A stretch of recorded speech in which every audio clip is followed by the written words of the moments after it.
Welcome, everyone, to episode 3 of Breakthroughs with Bre. On this podcast, we will be having breakthroughs about our self-growth, our self-healing, and spiritual awakening journeys, all in pursuit of the most authentic, joyful, and free lives that we would want to live. My name's Bre. I'm an Akashic Records channeler, energy healer, astrologer, and psychic. And today we'll be having some breakthroughs on manifesting. I consider this sort of like a manifesting 101, manifesting for beginners, because I'm planning on sharing everything that I've learned about manifesting so far. And I did not learn about any of this until adulthood. Last note before we start, I have the timestamps for each segment of the episode in the description. If you click on it in YouTube, you'll see that each number is hyperlinked. So you can literally just click into whatever segment that you want. So navigate around the episode as you please, and let's get started.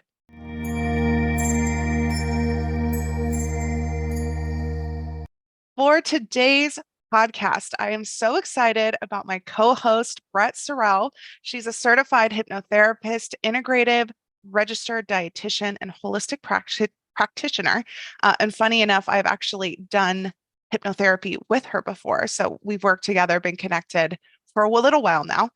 In her business, she helps people break free from stress and self-sabotage so that we can all rewire our subconscious to support healthy bodies and minds. And this is such a great thing that's connected to manifesting. So I'm so excited to have you here today, Brett. Hi. Hi, thank you for having me. I'm so excited to be here. Of course. Okay, so I give all of my co-hosts a list. These are the things that me and my listeners want to know about you. So Brett, will you tell us a little bit about yourself?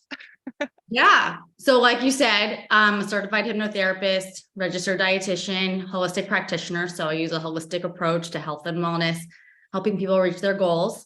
So I'm located in South Florida, but I work with people everywhere because the internet is great. Yeah. So love these questions, by the way.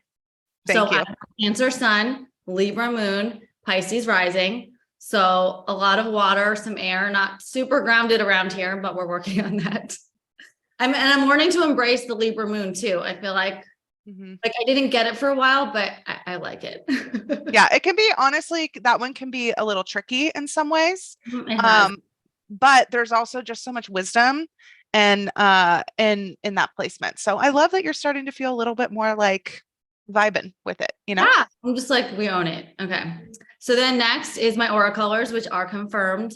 So indigo, purple. So I think I'm like mostly indigo, some light purple. I don't know if it's changed. I'm curious. Yeah. I don't know if there was the pink in there when I was little.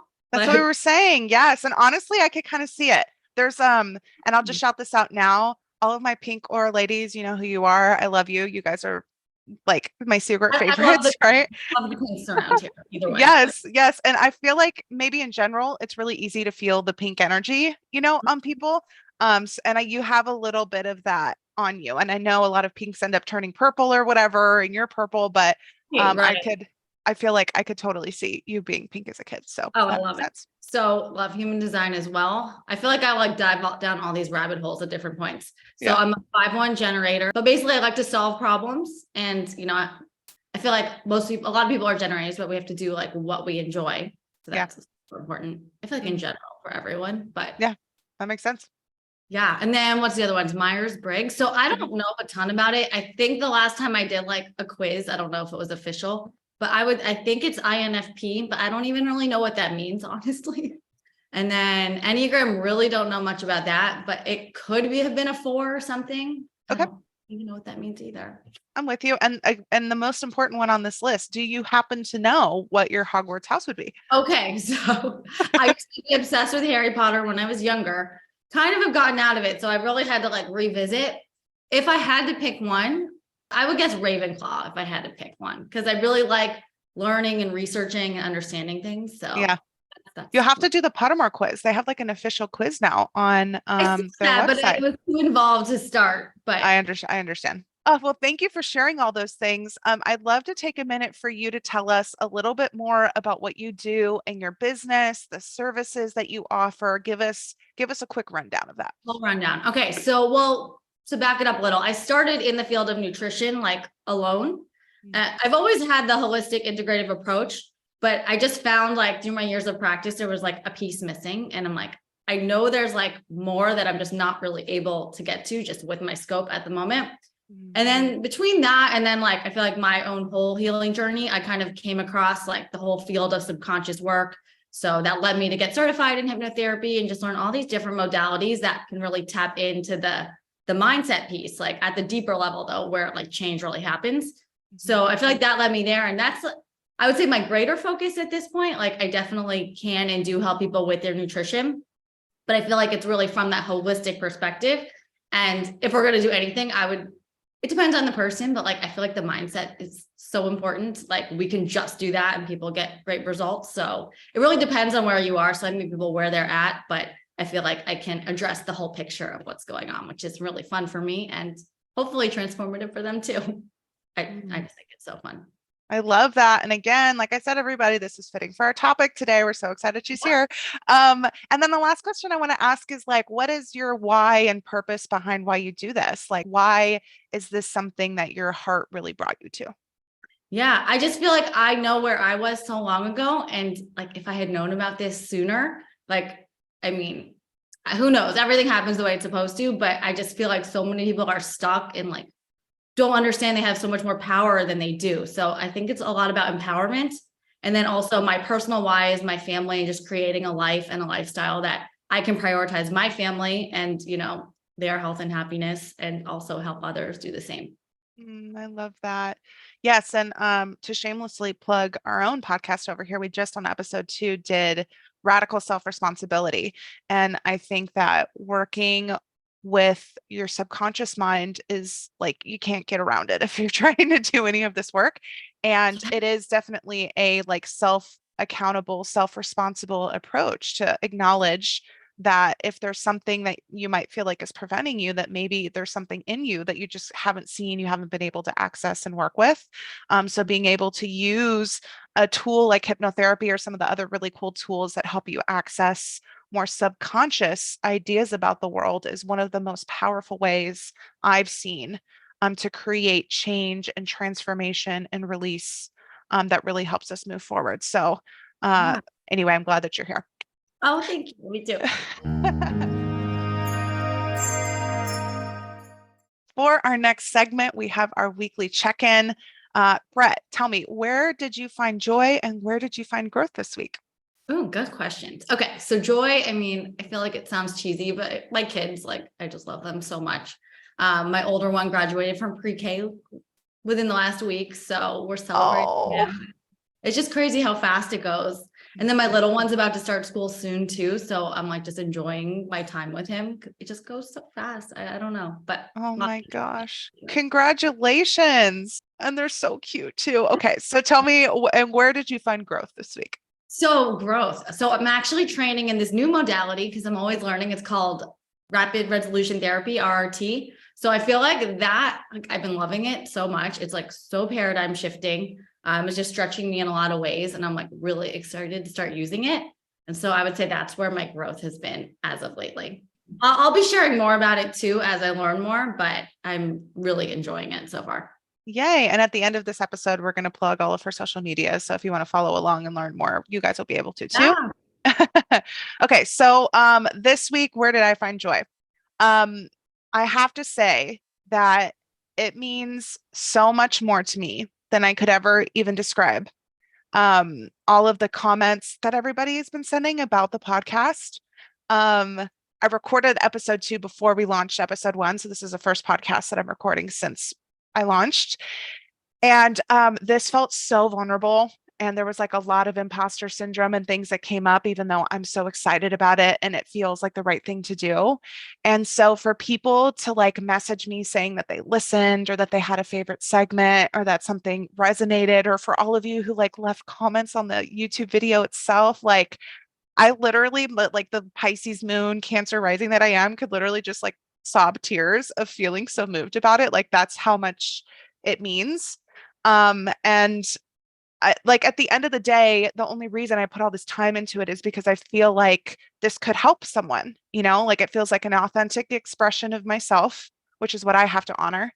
And once it goes out there, it's kind of not my business, but the hope is that, you know, even if it resonates with only a few people and it helps create something positive in your life, it's totally worth it for me. Like that's like the hope that I would have for anything that I create out in these social media channels. And so for people to listen and again to like send me messages of parts that they love, like I just can't. I would get emotional if I talked about it a little bit more. So I just want to say thank you to everybody. Thank you so much, and for sharing it with people and sharing my content with people, like and people like my clients who refer. Like it just, like I said, I'm a big old baby. I could like sit and cry tears. I'm just so happy about it. So I wanted to say thank you, and that's my joy this week. For where I found growth, my biggest growth area, to be honest, was around this topic of manifestation. So I'm going to talk about that in the channeled message part. And what's funny too is that in a Akashic Records channeling session, the record keepers and the guides were like, "We want you to do a podcast on this." They literally told me that during a session. I was like, "Okay, I will." Like they're now like giving me the list of things they want me to do. So I was like, "All right, well, I guess that experience is going to line up with the channeled message." Anyway, my area of growth instead that I will use was in a moment where I was trying to figure out my schedule over the next couple months, my work schedule. So I also do this horse guide job for a local ranch. So what had happened was the schedule was sent out, and they have like a small group of people who are helping cover all of the shifts that they have over the summer. And I was looking at the schedule, and it was like a significant increase in hours a week, especially when there's a camp.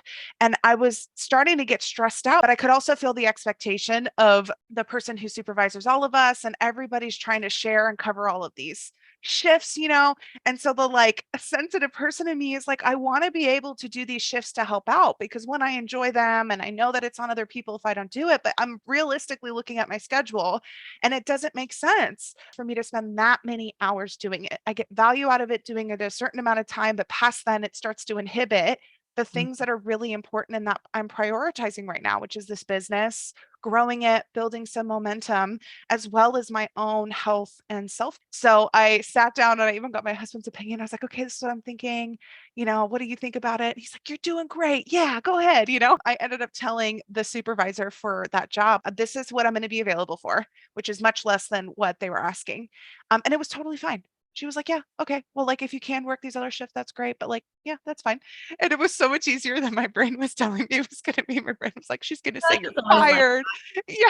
Anyway, it was a moment of growth um to navigate feeling what felt like expectations of being more available or investing more time and energy in something that I knew would just didn't make sense for good what's for going you. on. So that was my area of growth this week. Now for our current affairs, the current astrology. So this episode is planning to be aired on Memorial Day Monday, the 29th. By the way, happy Memorial Day, everybody. And what's coming up is a full moon on Saturday, June 3rd. Is the full moon in Sagittarius. So I want to give us just like a little basic overview of what a full moon is. I'm also going to talk a little bit about how you can figure out where this full moon will be impacting you in your life and in your chart. So if you want to hear a little bit about that, stay with me here. Um, so what a full moon is when the sun and the moon are opposing each other in the sky. Um, Wherever the sun is in like the zodiac sign each season. So this month we're going to be in Gemini season. The moon for the full moon is always going to be its polar opposite sign because polar opposite signs are zodiac signs that are directly across from each other in the sky, right? So Sagittarius and Gemini are their polar opposite pair. So this full moon is going to be Sun, Gemini, Moon, and Sagittarius. The full moon cycle, I have a whole video breakdown about this on my Instagram. The full moon cycle reflects the cycle of life. It's super like esoteric and all that kind of stuff, which makes it kind of wonderful. And we get this cycle every single month for finding how this impacts you. If you've seen a birth chart, and again, I have videos on exactly this on my Instagram and TikTok, so please go look for those. But on your chart, it's a circle, your birth chart, and it's broken into little pie wedges. The pie wedges are labeled 1 through 12 on this chart.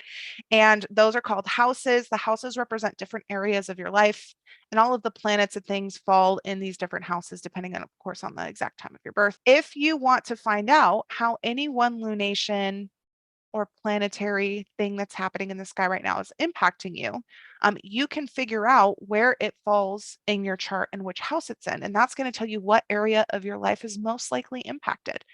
So if you pull up your chart, for beginners, I recommend astro-charts.com. But if you want more information or more details, my favorite is the Time Passages app. It like literally has descriptions of every planet and every aspect. Like it's so, so good. But what you would do is you would pull up your personal birth chart. Yes, you need your exact time for the houses. That's important. And then you would look for where Gemini and Sagittarius are in your chart. You would use a guide like the ones that I have on my Instagram page. There's a lot of them out there, like a guide of the meaning of the houses. And you would see which houses Gemini and Sagittarius are in. You would look at that guide, you'd read what those houses are about, and you would just observe if there's something going on this full moon that's related to those houses. Full moons are times of release, and generally new moons are times for manifesting. But of course, follow your own intuition about what the time means for you. And let me know if you have any other questions about lunations or new moons or full moons that I can talk to you guys about on future episodes. That was helpful. I was looking at my chart while you were talking. Where's it for you? On my north nodes in the 3rd and the 9th house, and then Uranus opposes them. Lately, for everything, I'm like, this is a lot. Yeah. The new eclipse cycle is now going to be in Aries and Libra. So you're going to feel it with your Libra moon. You're probably going to feel these eclipse seasons for the next couple things. Actually, I'm thinking back, this was years ago, like in 2019, there was an eclipse, right? Literally the degree on my sun. And I was like, what does this mean? I was so scared. And I found out I was pregnant then. So like, wow, it made sense, like in hindsight, but I remember being so nervous. But like, so sometimes when it's like right on something, I feel like it's like a positive shift. And what just came to me too is like, it's almost like the universe doing the work to get you in alignment, which is so like in line with manifesting. So it's kind of like just trusting the universe, like has your best, good in mind. Now for our pop culture topics. One that has been in the media for months, the Vanderpump Rules Scandoval. And I just have to say, I watched my very first episode and it was the finale of the season where they talk about Scandoval. That's the only episode. It was a great time to start. And because I've been so intrigued that I was like, I really want to see it. I'm definitely going to be watching the reunion. It has not aired yet for me when we're recording this, though when this is posted, it will have aired. So I'm really curious to see that. But we have seen the finale. Brett told me that she has watched Vanderpump in the past, but kind of stopped watching for a while, but she has watched the finale episode. So we're going to talk a little bit about the finale and this Scandoval. It's funny. I used to watch religiously. And then within the last year, I feel like a lot of people left the show and I kind of just lost interest, but this definitely brought me back. It's very interesting. Okay, so here, if you don't know what's going on, I'll give you a very, very brief overview. One of the couples in there, a guy named Tom Sandoval, which is where the Scandoval came from, and a girl named Ariana have been together for like a decade. They're basically married. They've intentionally not gotten married, but talked about themselves as if they're married. They have like a house together, all that kind of stuff. Very serious relationship. Ariana is friends with a girl named Raquel, who, from my understanding, like wasn't really that liked in the show. She's a little bit newer, and Ariana and a couple other girls like really, were nice to her and kind of like took her under their wing. And now they've been very close friends.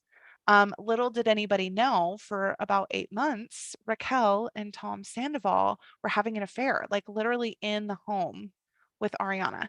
Like were like repeatedly and like sneaking, and then Raquel was still being friends with Ariana and just like all this kind of stuff.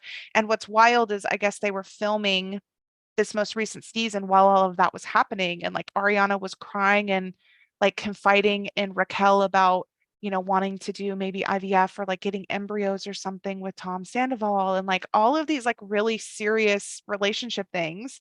And Raquel, and so like watching back, Raquel be a friend to her, knowing what we know now that she was sleeping with her partner, is just, it's wild. It's literally like throwing everybody for a loop. Of course, I think that it is absolutely tragic, and I could just feel how devastating this was for Ariana, for the like if, I could only imagine, like it feels like your whole world crumbles, like everything that you thought you knew, you don't. And that would just be so difficult for anybody. So I felt very empathetic towards her. Brett, do you have certain things that stood out to you? Do you have any like comments about the situation? I think like what you said, I don't know how you do that as a person and then how you get past that, like after that having happened to you. So yeah, Yeah, I'm sure there will be a lot for Ariana to process. Mystic Michaela did do a reading on it, and Ariana is pink, yeah, yellow, and purple, I think. And one of the things about pinks, and I'm also going to talk about this when I talk about Selling Sunset. I'll probably talk about Selling Sunset next week because I'm in the middle of watching it, and Chriselle is pink, and so there's this phenomena is coming up again.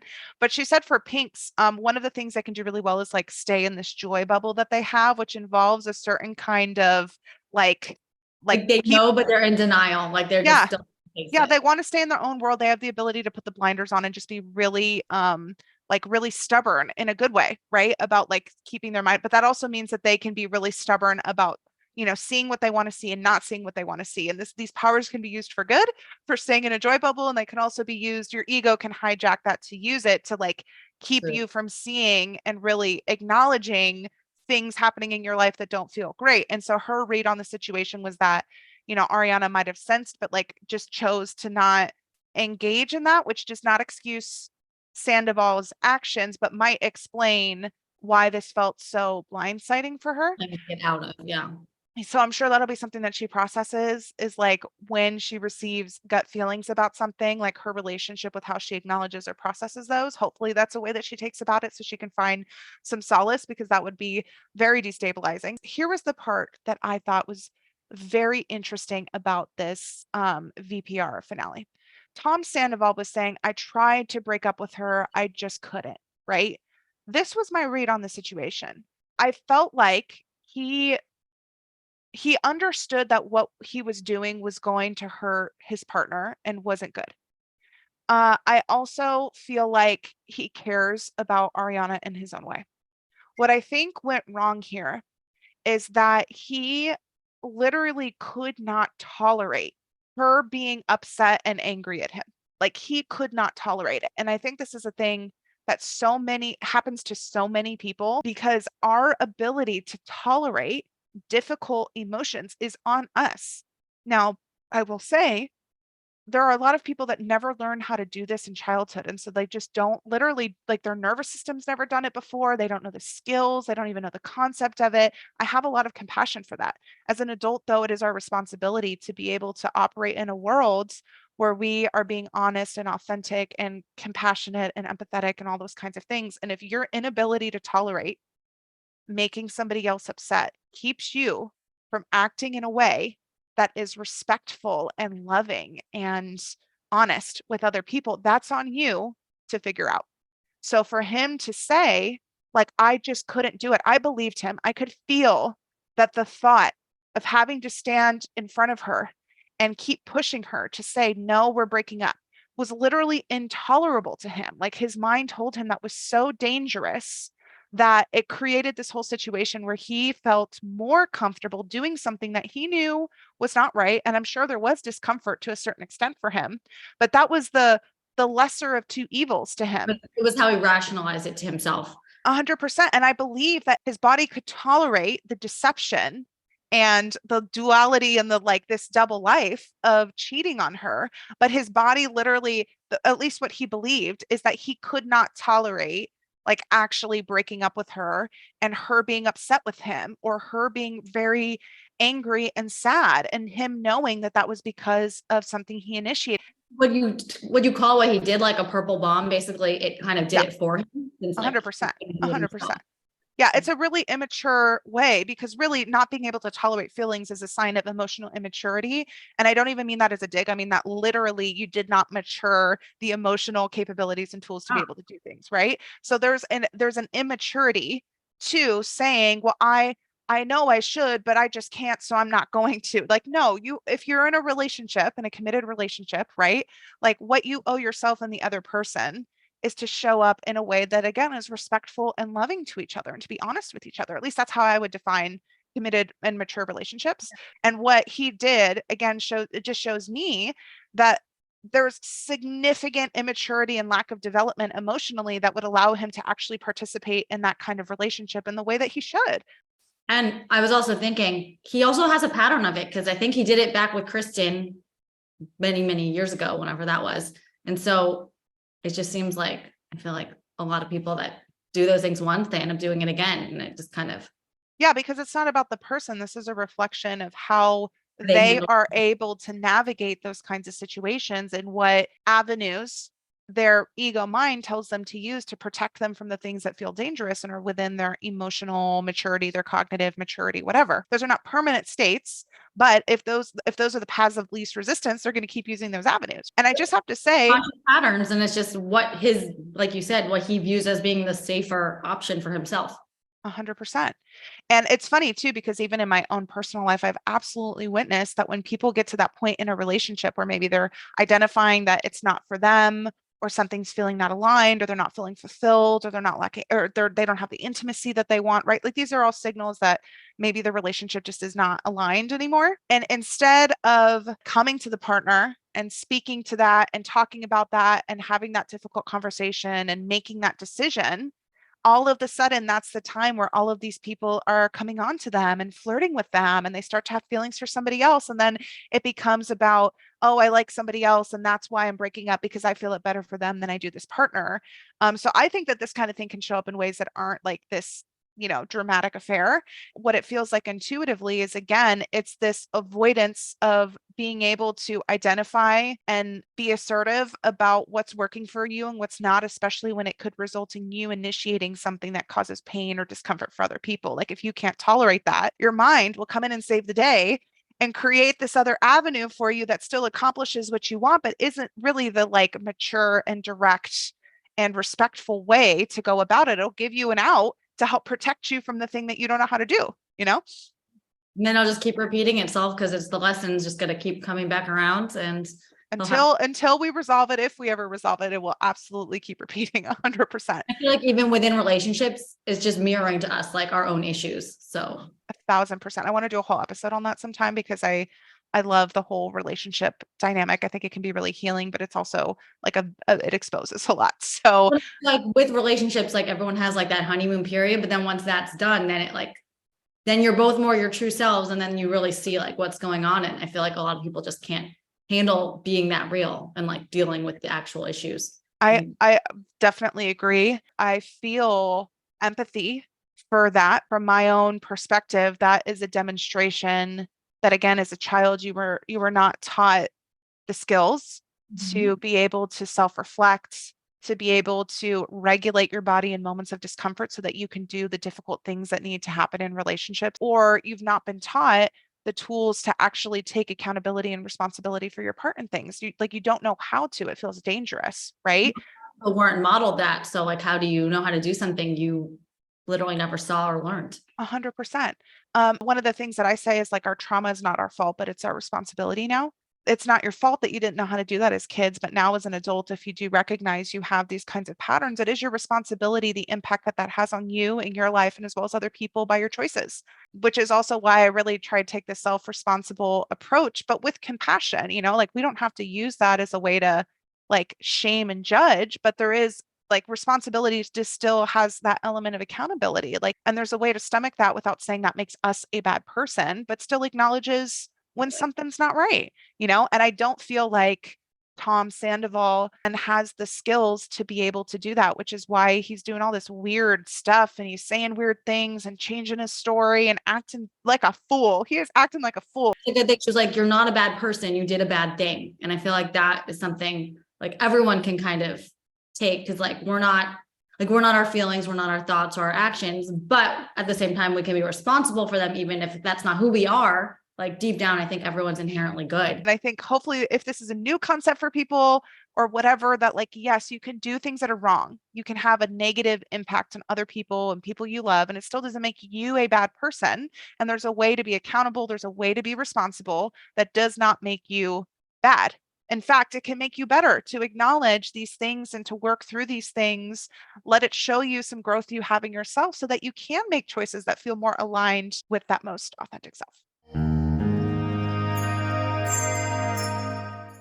For our channeled message today, we're going to be talking about manifestation and manifesting. Like I said at the beginning, I kind of like to think of this as manifesting for beginners because I'm just going to share everything that I've learned so far about manifesting.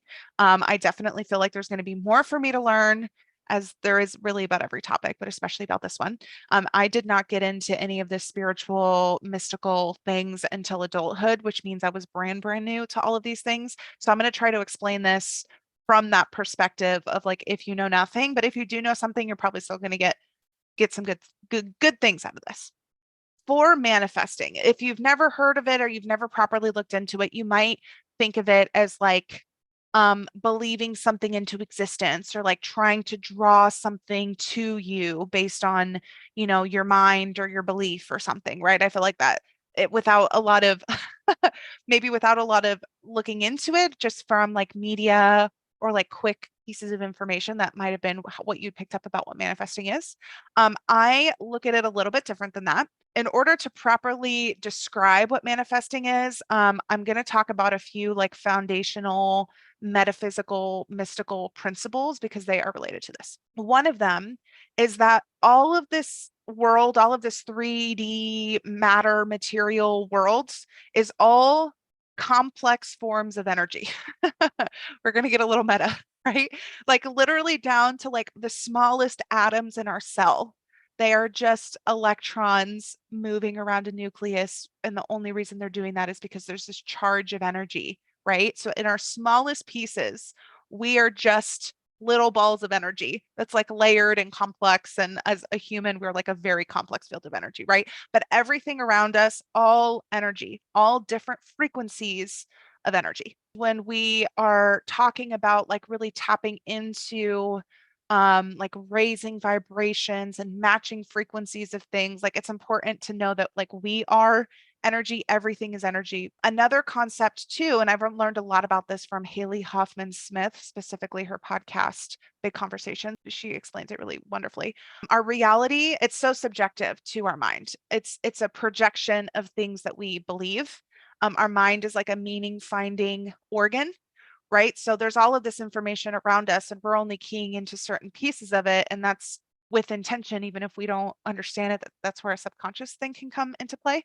Our mind is creating it to a certain extent. And this is something they've proved in studies about like metaphysics, really meta psychology stuff. Like there are very complex books about this topic. But what I'll just say simply, the things that we experience aren't quite as objective as we would like to think that they are. They're actually quite subjective, which is good news for us because that means we can alter what we're focusing on, what we're thinking about, and the things that we're looking for in our reality. And our reality will actually shift. It will. There are like a lot of really bizarre, crazy examples of this.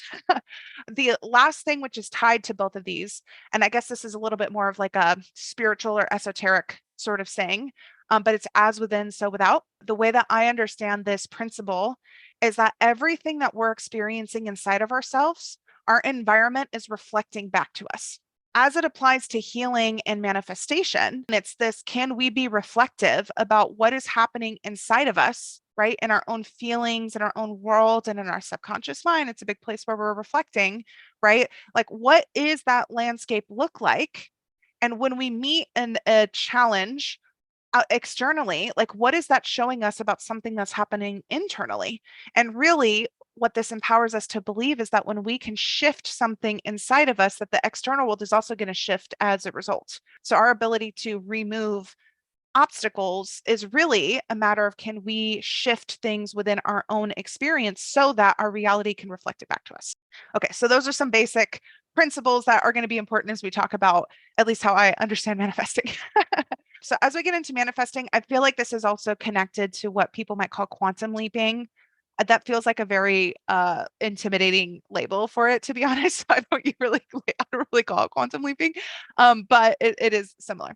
So here's the concept of this. At any moment in time, there are many realities that are laid out in front of us, right? There are many possibilities. You can look at them as like roads ahead of you, right? And each step that you take takes you down one of these roads or into one of these realities. Also, at any given time, you can make choices that put you on a different road. All of a sudden, you're walking on one road, you change it up, you make a different choice, and boom, you're on a different road and you're walking down that one instead. Or if it's in realities, right? If you shift the way that you feel, your reality is going to shift, and that shift reflects you change, like flopping yourself into another reality. It's like a super trippy thing to think about, but this is the concept and the basis behind quantum leaping, which is how I really think about manifesting. So what manifesting is let's just say you've identified some sort of vision of something that you want. This is how I frame it myself. What I'm trying to do when I'm manifesting is I'm trying to match the frequency of the reality that I want. Everything that I've learned about this is that it's so much about the thing that you want as much as how you feel when you have the thing that you want. This is one of those keys to manifesting. Let's just say it's a relationship, right? You're trying to manifest a certain kind of relationship. The key to bringing that in is matching the frequency of the reality or of the version of yourself that has that thing that you want, that type of relationship. Like really do this whole visualization exercise and connect with the emotions, because the emotions are energy in motion. They are literally the energy in our body. Those determine in a certain extent like the frequency that we're in at any given moment. It's like the recipe, the cocktail that creates the frequency that we vibrate at is our emotions, which is why attending to our emotions is so important. But again, another episode for that. As you're visualizing this relationship, like what does it mean to you to be in that relationship? How's it going to feel to you in your life when you're in that relationship? Does it represent safety? Does it represent a feeling of peace and contentment? Does it represent intimacy? Does it represent companionship, right? Like what does it feel like when you're in this ideal relationship? Once you've identified that feeling, I absolutely recommend writing those things down, get really clear about what those feelings are. Those are the feelings in your body that you're trying to create and match that will allow you to jump into the reality where that relationship is something that is a natural match to you. You wouldn't be able to avoid it even if you tried.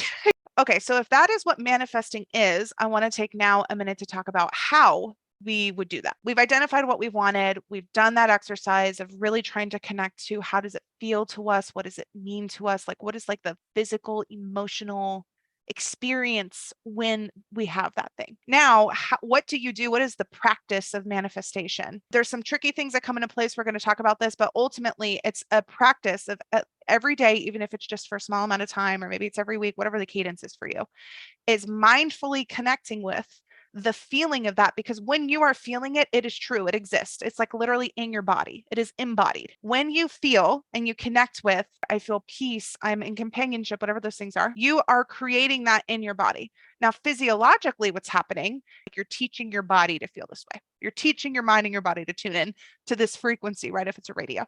And usually there's some stuff that comes up, and spoiler alert, it is some subconscious things. This is how it has been shown to me.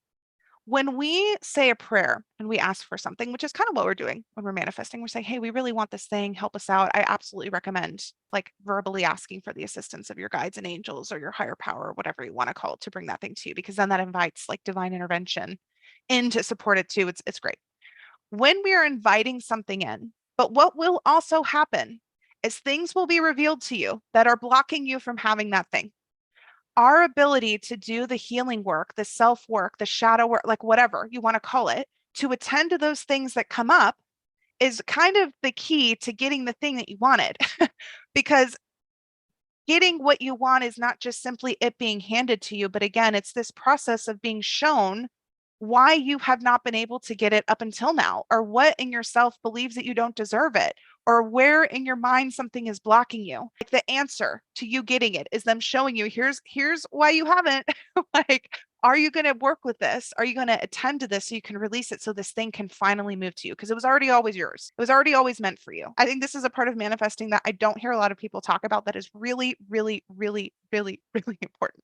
So that's why one of the biggest things I recommend in a manifesting practice is mindfulness, not only for creating intentional connection with that emotion of that reality that you want, but also attention to triggers that come up, attention to fears that come up, attention to anxieties, attention and observations of thoughts that you have about this thing that you're manifesting, because that is the ticket. That's the money right there, right? And there's also a certain amount of surrender and trust about what comes up in your life after you have asked for this thing. So if you find yourself in resistance to things that are coming up after you've said a prayer, you've asked for something and you're manifesting, what you're resisting is not just this difficult situation that's coming up, you're also resisting the blessings and the things that you want, because oftentimes they come together. So the more that you can be in attention and in surrender to what happens once you start manifesting, the faster it's going to come to you. The angels and the ascended masters had a specific little blurb about this that I channeled that I'm going to share now. They say manifesting is a practice of claiming your birthright to move the world around you. It's a skill that everybody has, that we are designed for. Like literally our bodies, our minds, our spirits are designed for. They said that they want to help us access higher dimensional ways of experiencing ourselves in the world. Reality is always responding to you. So it's an awakening and an awareness of that to engage in manifesting practices. And it's an intentional engagement in that new knowing. They said that a lot of people are stuck in desire energy about the things that they want, which is the next thing I'm going to talk about. And that's a very like three-dimensional way of looking at things. And they completely understand that that's a human thing. I'm feeling my guides remind us that we are worthy of the things that we want. It's just us believing that we're not worthy. It's kind of one of those shadow element things that can trip us up. So the things that come into our lives to show us all these places where we don't feel worthy, it's not to punish us, it's not to block us, it's not to make it more difficult for us. It's so that we can finally remember how worthy we are, how much we already are the thing that we're envisioning. And if you can envision it, if it's a dream in your heart, right? Like it's already real and it's already a part of you, and it's showing itself to you so that you can, again, kind of unburden yourself. You can unblock yourself. You can reconnect with what's already true and what's already real. So I think that's one of the things that's coolest about manifestation. The last thing I'm going to talk about is how desire energy, wanting and waiting is not manifesting. And in fact, that is another way that we get blocked. There are some spiritual principles that say like to desire is like the root of suffering or something like that. I get the wisdom of that, right? Like to be in a state of wanting things, like you're never going to have it. That's just like an energetic principle. This is how I look at desire. I don't think desire is a bad thing. I just don't think it's like a continuous state we should stay in. So let's just say desire comes up. Let's use this relationship example again. You have this desire for a certain kind of relationship.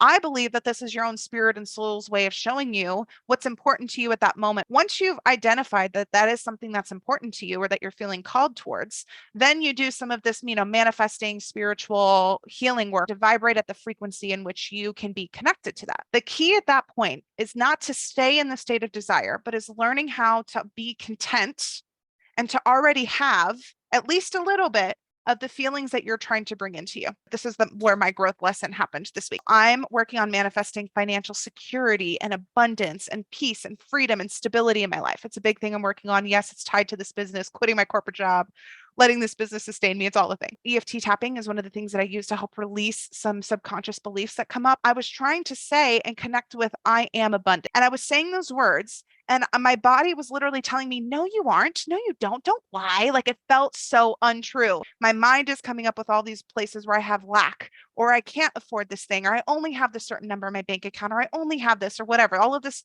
lack and scarcity in my life is proof that I'm not abundant. Sometimes when we're imagining what we want, obviously it's different than the life we have, or else we probably wouldn't be manifesting it. I get that, right?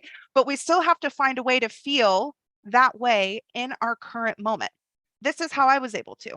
I recognize that while this future version of me and the kind of abundance that they feel might not be the exact same that I'm feeling in this moment, but I still do have abundance in my life, even if it's different than that. And the mantra that I used is maybe, just maybe, I am abundant and it will only multiply moving forward. Just because I don't feel it maybe like 100% of the version that I know that I will in the future, like I still am abundant now and I can still claim it. So that's a way for me to be content and to be in a state of already having the thing that I want while I'm allowing the universe to multiply it to me and bring it to me. So I'm not in this waiting energy or this like deep desire and like desperation for abundance because I already have it.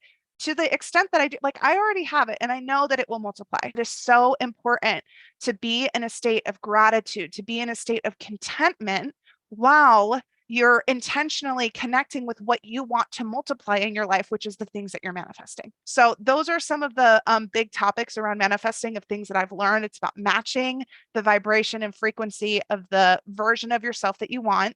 It's about how you feel and what that means to you to be in that reality more than it is about like the individual thing. Shadow work will come up. Be in observation and surrender to that, because that's the magic. That's what's going to help unblock you. Of course, there's the practice of being dedicated, of like training your body to feel that way. And there's also learning how to be in contentment and in acceptance and in gratitude instead of that desiring and wanting energy. Brett, tell me what you've thought about this so far. Oh my gosh, so many things. I feel like you touched on so many important points. Really, it's all about like deprogramming ourselves just into like remembering who we truly are. Because once you get to that point, like worthiness, like it's almost off the table, because like you just know you're worthy. So like it's not even a question of that. Yeah. Like I feel like that's a huge part of the work. And once you can get there and just realize that like worthy, not worthy, like that's just something we're programmed with. Like we're not born thinking I'm not worthy. Like do you look at a baby and think it's not worthy? Like I heard that somewhere. And I feel like that was like paradigm shifting for me. It's like, you know, when we're babies, we need our parents for survival. So you want to make your parents happy. And like the programming just continues through school, caregiver, society, all that. So it's really like taking off all that conditioning, which is so key. And that is part of the subconscious work. And then the other part is the nervous system work, like believing what we want is safe for us. Because again, the subconscious, the main role is to keep us safe. So a lot of the times when we think we're sabotaging ourselves, like our mind is trying to help us. It really thinks like this new thing is dangerous and is like survival based. And a big part is that our unconscious is not like adapted for our modern day world. So it puts us in that fight or flight, which was helpful when we were running from lions, not so much when we need to send an email to our audience or show up online, that type of thing. But we still get that same fear response. So it's learning to work with that, not even work with the response, but work with the mind to let it know that response, like, isn't helpful here. And we have tools to do that, luckily. But I feel like that's like the big key. And then also showing our subconscious and ourselves that what we want is possible.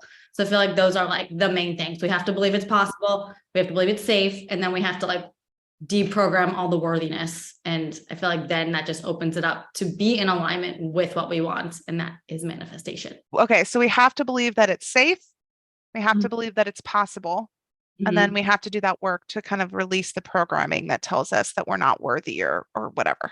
Yeah. And I feel like the worthiness used to be a big piece. And now I'm just like, it's just something that like we all just kind of have to like remember who we are. It's just like programs that like aren't actually serving us, but ego thinks it is. So it's just keeping us in that. But like that's 100%. Not who we are. We have the ability, we have the power and the influence to be able to alter that programming so that we can be acting and moving and feeling in ways that feels alignment with the truth of how magnificent and worthy and divine that we in our true essence and our soul really are. To bring it back to this manifesting stuff, I entirely agree with you. If you're experiencing blocks in any kind of healing and in manifesting, chances are a big thing that we need to attend to is creating that sense of safety in our body so that we can be malleable. Right? So that we can have access to information that usually our mind and our body would block us from to protect us. Right? So it's the things it's protecting us from that are probably the things that we need to change, you know? So it's not going to show us those. We're not going to be able to work with those if we're in stress responses. So absolutely create a sense of safety around these new things, because that's just what they are. They're new to your body. We have to show our body that it's safe. I love the thing about we have to think it's possible. Again, I think that's some of that visualization work or that mantra work that's building new neural pathways, because when I have some tips about the mantras, because our words are so powerful. So there's ways we can work with the subconscious when something's like you said, you were saying I'm abundant, but it felt like icky because you're like, clearly I'm not exactly where I want to be. So there's ways we can adjust our words to help get the subconscious more on board to then like put us in that feeling state that we want. Tell us more about it, please. How can we help our subconscious mind believe in the possibility of the things that we want? So a big thing is I call it a modifier. So like just using your example, like I'm abundant. If that doesn't feel good right away, you could try adding on like in front of it, like every day in every way, I'm abundant, where it kind of like makes it more gradual. And then, like you said, you can then acknowledge the abundance around you and like your mind's not going to question it and just kick it out. Right. And then you can also just try to make the mantras or affirmations, like things that are more observable based on fact that it can't argue with. So like you said, like acknowledging, like, I love noticing all the abundance around me. Like what's like, that's true. Right. And so just looking for how it feels in your body. So if it feels good in your body, then, you know, okay, like that is in alignment for me versus If you get that off feeling, that's like a good way to judge. And then you can play with the words to find the right wording. And then there's also tools to get the words that you want to be in alignment. So it's kind of like both, but just like on the daily using like affirmations in your conscious state, you can play around with that so it can feel better for you. When you task your mind with that, it's called the reticular activating system. So then when your subconscious knows that something's important, it will actually just start bringing things to your attention more. So by saying you will start to notice it. So it's like when you're car shopping and whatever car you're looking for, you start to see it all around you because your mind realizes, oh, I think that's important. So by affirming it, it's okay, this must be important. And then you're going to start noticing. So wow. It seems like magic, but it's based in science. I was literally just going to say, if there was an argument for like, there's real magic in the world, it's this kind of thing that just like starting to say something or identify it or write it down consciously is going to signal this huge engine that's running things like 90% of the time to start working in favor of that. Whoa. Exactly. Whoa. No, our mind is our biggest asset and we're just not taught how to use it, but like it's like we're capable of so much. Oh, I love that. So you were talking about visualization, which I wanted to explain why that works is, so again, like I always think of the mind like an iceberg, right? Like the top 5 to 10% is the conscious. That's what we can think about. We're having this conversation. We can focus really on mainly one thing at a time, right? And then the other 95% subconscious. So the conscious mind can think in the past, the present, the future, but subconscious only works in the now. So when you're thinking about something, it literally does not understand that it's not happening. So that's where it can be harmful when and things like that don't get processed, because anytime it comes up, thinks it's happening, about to happen, just happens. But turning it around to manifestation, if we think about the things that we do want and we can get ourselves in that feeling state, it literally cannot tell the difference that it's not happening. So again, the more you can train your mind to be in that state, like you were talking about, just the more it believes that's your reality. And the second most important thing, so first thing is survival of as far as this job goes. The second is to create coherence within your reality to essentially prove you correct. So it's going to want to prove you correct. And again, like bring to your attention what you find important. So it's literally just on autopilot going to be steering you in the direction you want once it's on your side and working with you, instead of trying to keep you safe against something that you want that it doesn't understand yet is okay for you to have. Whoa. Okay. I had a couple big brainwaves in this. The concept of future and past does not exist for the subconscious. It thinks anything that's happening is now. I think there's a whole world to tap into in terms of like triggers and healing and past experiences, and not to mention anxiety, right? Like there's a lot of like juiciness there. Wow. Wow. Wow. Wow. The other thing that you said, that it has 2 jobs, one to keep us safe and the other to create coherence and basically to help prove that what you're experiencing or that you're feeling is true, because of course it would send us into a whole existential crisis if like what we experienced was like deeply different than what we believe. So it's kind of in a way it's protecting us even then from this. Like you said, like what you believe internally is what you experience in the world. Like it's just, and your subconscious mind is doing that. Again, there's like a lot of books on this about like how when you are expecting to see something, like your mind will literally create like the visual. It's really crazy stuff. Our mind perception is everything. Wow, which is why what this subconscious work is like actual magic.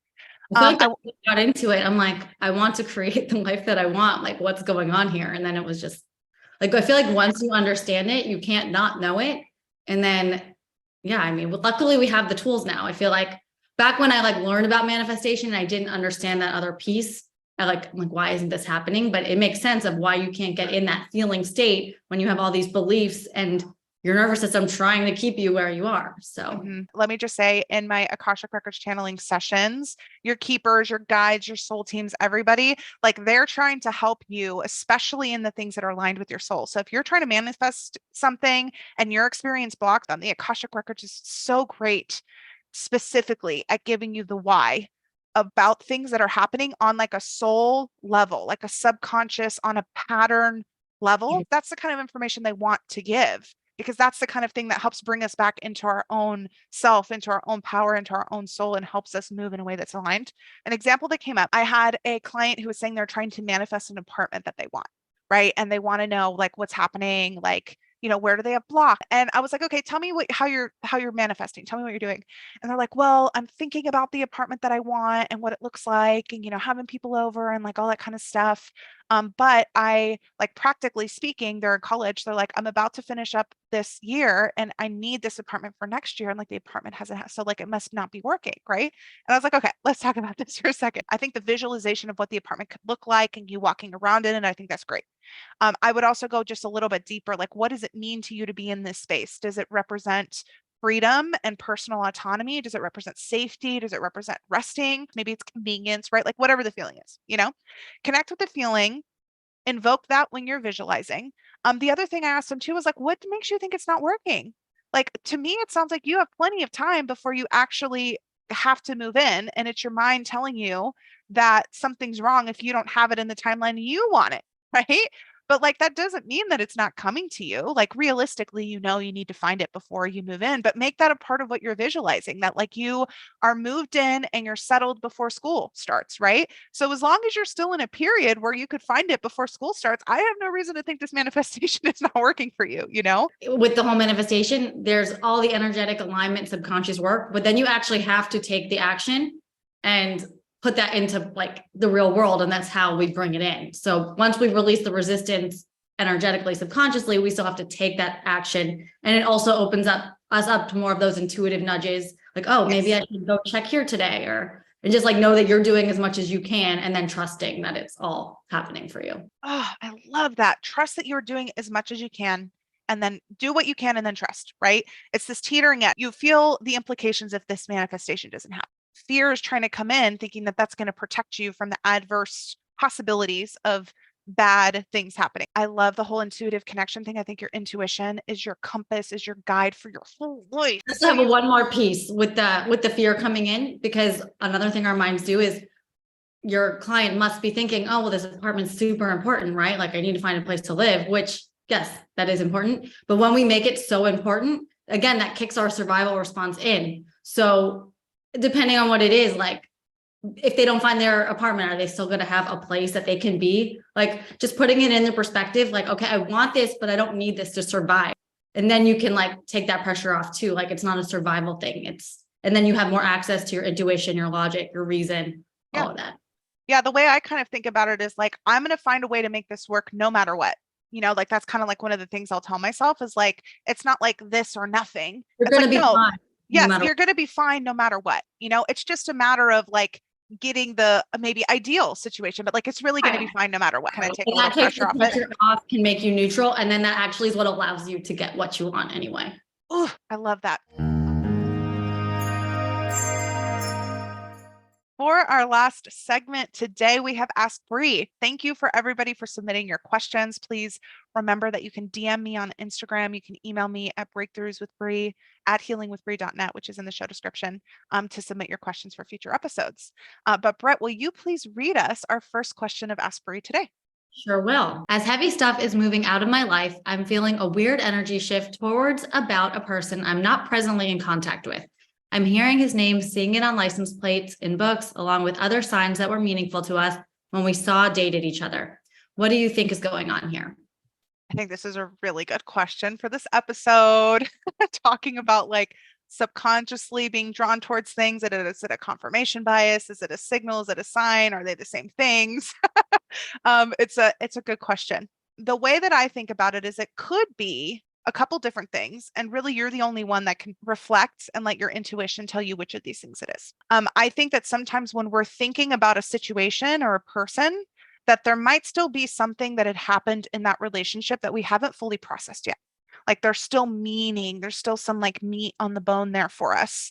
And especially if that lesson is important to something we're trying to do, or maybe a blessing we're asking for, something we're trying to manifest.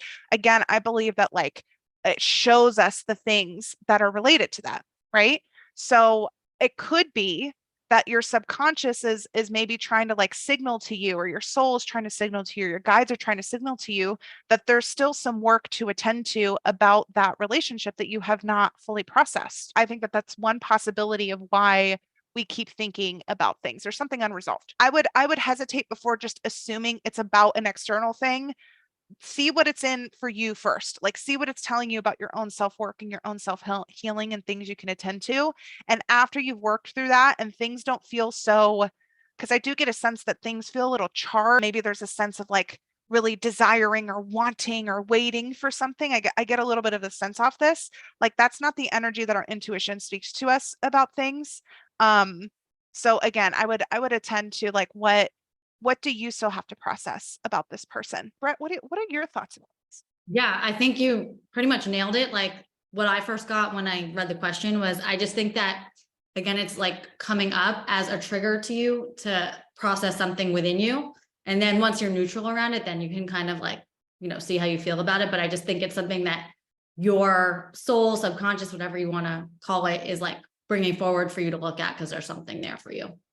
When you feel neutral about it, that's exactly the right way to say it. I do not feel like there's a sense that you're neutral about it right now. Work towards a state of feeling a little bit more neutral about this person and the possibility of a relationship with them or like whatever. And again, that feeling of feeling content is also a state of neutrality. For today's card pulls, I will be using my Affirmators tarot deck. I think it's by Susie Barrett. I see knockknockstuff.com. But anyway, we're using the classic tarot deck for today's polls. So the card for the first question is the reverse Knight of Swords. The Knight of Swords upright is when you have a lot of intellectual passion. You have a lot of excitement about ideas in your mind. Ideas are generating excitement for yourself.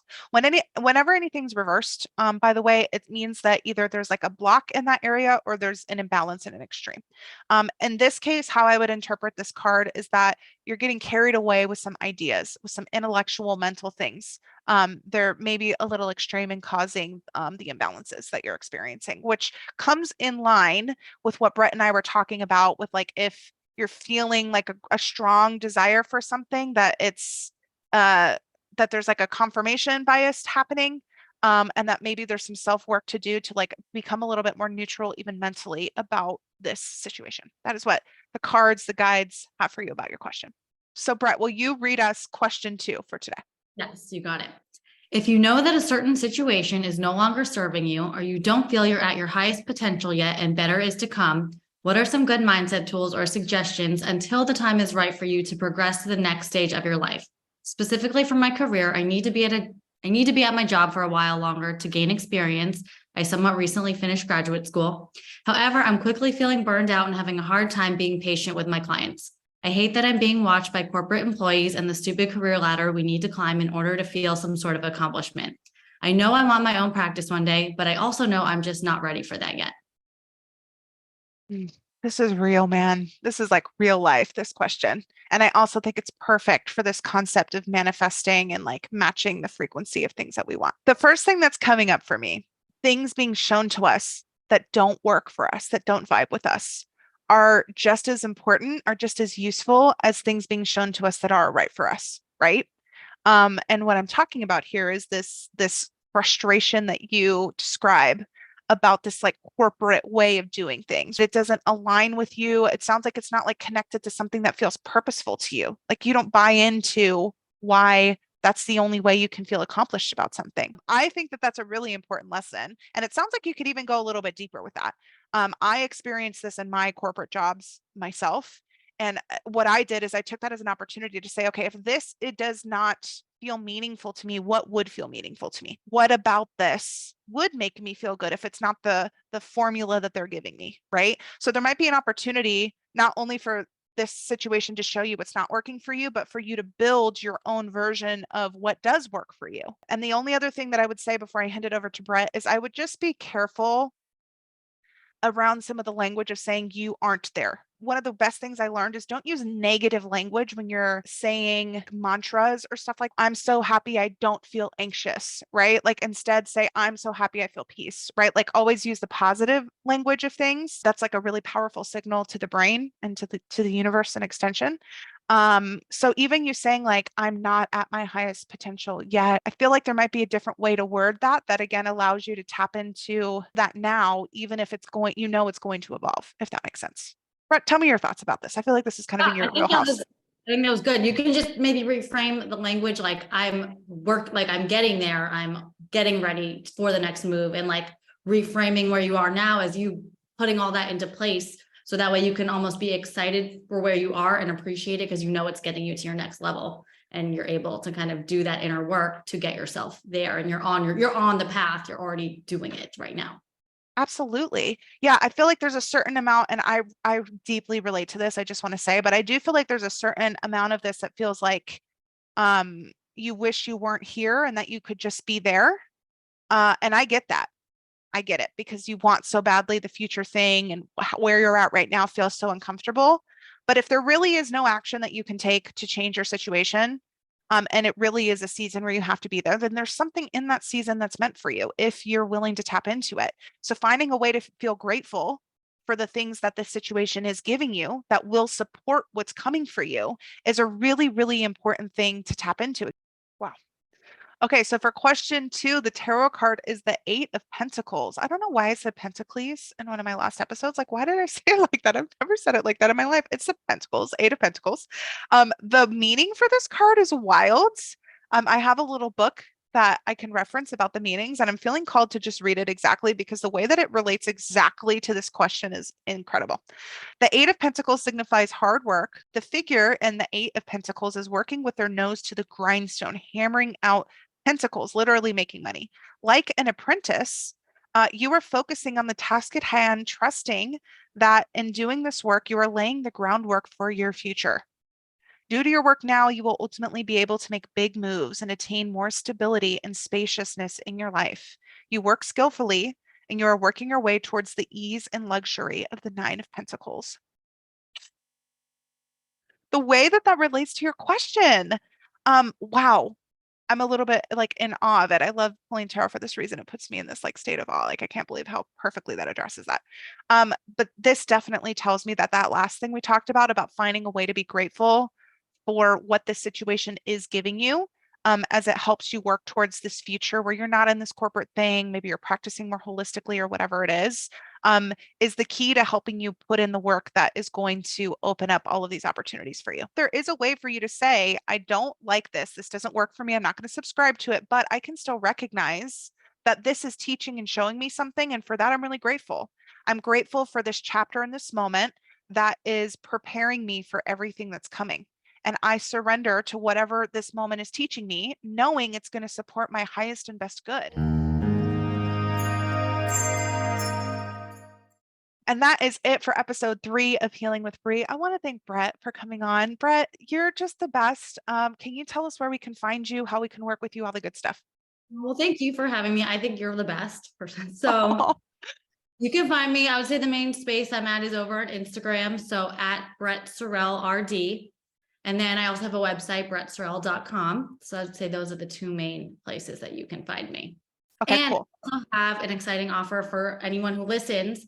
So if you hop on my email list and you decide you want to book a 90-minute intensive with me, which is basically where we focus on one specific issue and like clear all the blocks around that. So you release that resistance and can get forward on the path that you want based on the goal that you want to manifest.